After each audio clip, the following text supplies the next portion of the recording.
आज की वीडियो आप सभी के लिए बहुत इंपॉर्टेंट होने वाली है क्योंकि आज की वीडियो में हम बात करने वाले हैं हेयर फॉल के बारे में, यानी कि बालों के झड़ने के बारे में।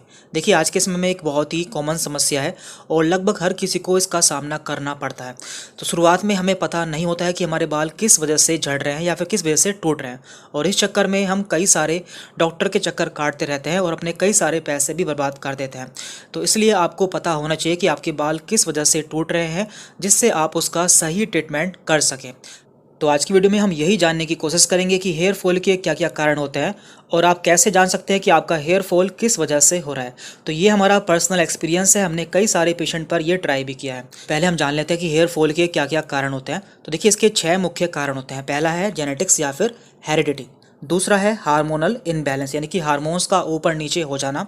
तीसरा है स्ट्रेस, यानी कि तनाव। तनाव के कारण भी हमारे बाल झड़ना स्टार्ट हो जाते हैं।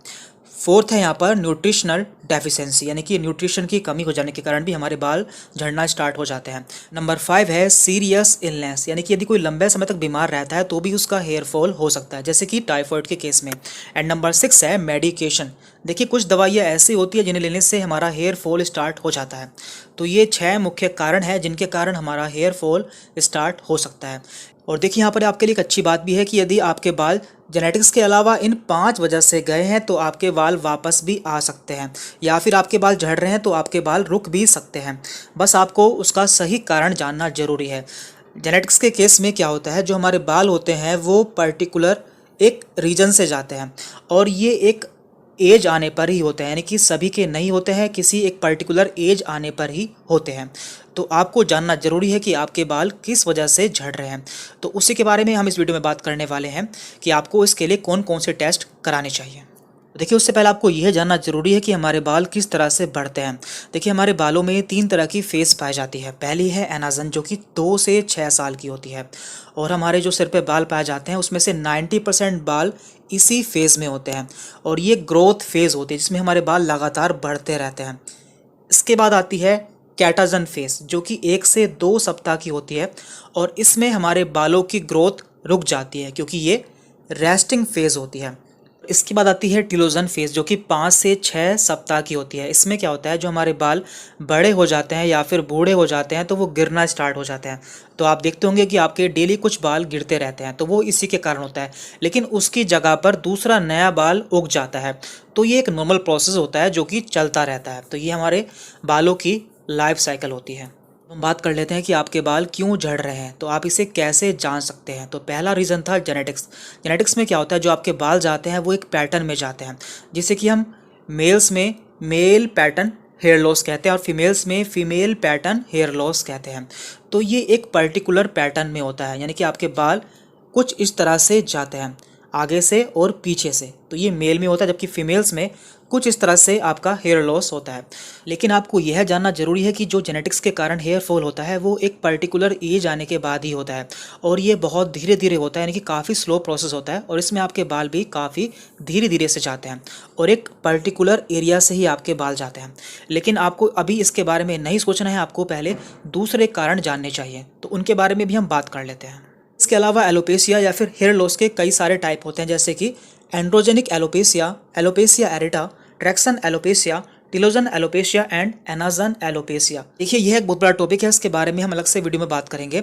अब हम जान लेते हैं कि हमारे इंडिया में हेयर फॉल का मुख्य कारण क्या है और इसके लिए कौन कौन से टेस्ट आपको कराने चाहिए। देखिए, यहाँ पे हमने मेल्स एंड फीमेल्स दोनों के बारे में बात की है। तो पहले हम बात कर लेते हैं मेल की, यानी कि मेल्स में हेयर चेकअप के लिए कौन कौन से टेस्ट कराए जाते हैं। तो यहाँ पर है thyroid, vitamin, hormones, DHT, autoimmune and minerals. तो आपको करना क्या है, आपको पहले देखना है कि आपको इनमें से किसकी कमी के सिम्टम्स देखने को मिल रहे हैं, फिर आपको उसी का टेस्ट कराना है। तो इसके बारे में भी हम आपको आगे बताएंगे।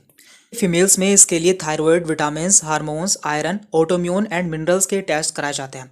लेकिन आपको ये सारे टेस्ट नहीं कराने हैं, आपको केवल वही टेस्ट कराना है जिसके आपको सिम्टम्स देखने को मिल रहे हैं, यानी कि जिसकी कमी के सिम्टम्स आपको देखने को मिल रहे हैं। यहाँ पर हम आपको कुछ ऐसे टेस्ट के बारे में बता देते हैं जो कि बहुत कॉमन है, यानी कि 90% लोगों के बाल इसकी वजह से ही टूटते हैं। तो पहला टेस्ट है यहाँ पर थायराइड का टेस्ट। तो थायराइड की वजह से यदि किसी को हाइपोथायराइड हो जाता है तो उसके बाल झड़ना स्टार्ट हो जाते हैं।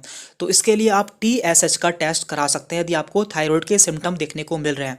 तो पहले आपको अपने सिम्टम को मैच करना है कि आपके सिम्टम्स थायराइड वाले हैं, तो उसके बाद आपको इसका टेस्ट कराना चाहिए। देखिए हमारे इंडिया में हेयर फॉल का दूसरा मुख्य कारण है विटामिन B12 की कमी। तो आपको इसका भी ब्लड टेस्ट करा लेना चाहिए यदि आपके के सिम्टम मैच कर रहे हैं। तो इसमें क्या क्या सिम्टम आपको देखने को मिलते हैं। बोवेल प्रॉब्लम्स यानी कि हमें कॉन्स्टिपेशन और डायरिया रहता है। हेयर प्रॉब्लम्स, हमारे बाल झड़ना स्टार्ट हो जाते हैं। मेंटल प्रॉब्लम्स आती हैं यानी कि हेडेक, डिप्रेशन होना स्टार्ट हो जाता है। कमजोरी रहती है और मसल क्रैम्प्स रहते हैं और माउथ अल्सर रह सकते हैं। तो ये सभी इसके सिम्टम्स होते हैं। यदि आपको ये सभी सिम्टम देखने को मिल रहे हैं तो आपको अपना विटामिन B12 का टेस्ट कराना चाहिए। देखिए हेयर फॉल का तीसरा मुख्य कारण है विटामिन डी की कमी। यदि किसी में विटामिन डी का लेवल कम रहता है तो भी उसका हेयर फॉल हो सकता है। तो इसके क्या क्या सिम्टम्स होते हैं, इसमें हमारी बोन लॉस होना स्टार्ट हो जाती है कि हमारी हड्डियां कमज़ोर होना स्टार्ट हो जाती हैं, हमारे बाल जाना स्टार्ट हो जाते हैं, हमारी मसल्स में पेन रहता है, हमें काफ़ी डिप्रेशन रहता है और हमारा ब्लड प्रेशर काफ़ी बढ़ा हुआ रहता है।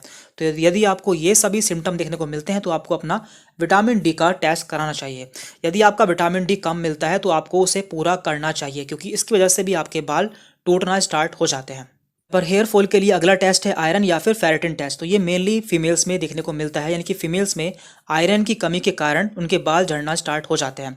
तो यदि आप में काफ़ी कमजोरी रहती है, थकान रहती है और आपका हेयर लॉस हो रहा है तो आपको अपना आयरन का टेस्ट कराना चाहिए। तो फीमेल्स में बालों का झड़ना एक बहुत ही कॉमन समस्या है जो कि आयरन की कमी के कारण हो सकती है। यहाँ पर हम आपको कुछ ब्लड रिपोर्ट भी शेयर कर देते हैं। तो ये एक पेशेंट की रिपोर्ट है जिसका हमने टेस्ट कराया था। तो ये है TSH का टेस्ट यानी कि थायराइड का टेस्ट। तो इनका लेवल आया था 5.44 जो कि नॉर्मल होता है 0.55 से 4.78। तो इनका इसी के कारण इनका हेयर लॉस होना स्टार्ट हो गया था और इन्होंने इसे सही कर लिया था तो इनका हेयर फॉल होना बंद हो गया था। तो यदि आपका भी TSH बड़ा होता है तो आपका हेयर फॉल होना स्टार्ट हो सकता है। तो यदि आप इसे ठीक कर लेंगे तो आपका हेयर फॉल दोबारा से बंद हो जाएगा और आपके जो बाल चले गए हैं वो भी वापस आ जाएंगे। यहाँ पर हमारे पास दूसरी रिपोर्ट है आयरन डेफिशिएंसी प्रोफाइल की यानी कि आयरन की रिपोर्ट। तो इनका आयरन सीरम है यहाँ पर 61, तो नॉर्मली होता है 65 से 175 और इनका ट्रांसफेरिन है 172 जो कि नॉर्मली होता है 200 से 360 के बीच में। तो इस तरह से आप अपना आयरन का टेस्ट भी करा सकते हैं। और यहाँ पर तीसरी रिपोर्ट है विटामिन डी और विटामिन B12 की। तो एक पेशेंट थे जिनका विटामिन डी काफ़ी कम आया था 8.69 और इसकी नॉर्मल वैल्यू होती है 30 से 100 के बीच में। तो इनका ये काफ़ी कम था जिसके कारण इनका हेयर फॉल होना स्टार्ट हो गया था और जब इन्होंने इसे पूरा कर लिया तो इनके बाल वापस से आ गए थे। तो इस तरह से यदि आपका विटामिन डी कम रहता है तो आपके बाल झड़ना स्टार्ट हो जाते हैं। और यहाँ पर इनका विटामिन B12 भी थोड़ा सा कम था जो कि नॉर्मली 211 से 911 होना चाहिए और इनका 181 था। तो इस तरह से आप अपना ब्लड टेस्ट कराकर अपने बालों के झड़ने का कारण जान सकते हैं। तो आज की वीडियो में इतना ही था। आगे भी हम इस पर डिटेल में वीडियो अपलोड करेंगे जिसमें हम हेयर फॉल के हर टाइप को अच्छे से समझाएंगे। तो इसलिए यदि आप हमारे चैनल पर नए हैं तो चैनल को सब्सक्राइब कर लें जिससे आगे भी आपको हमारी वीडियोज़ के नोटिफिकेशन मिलते रहे। Thank you very much.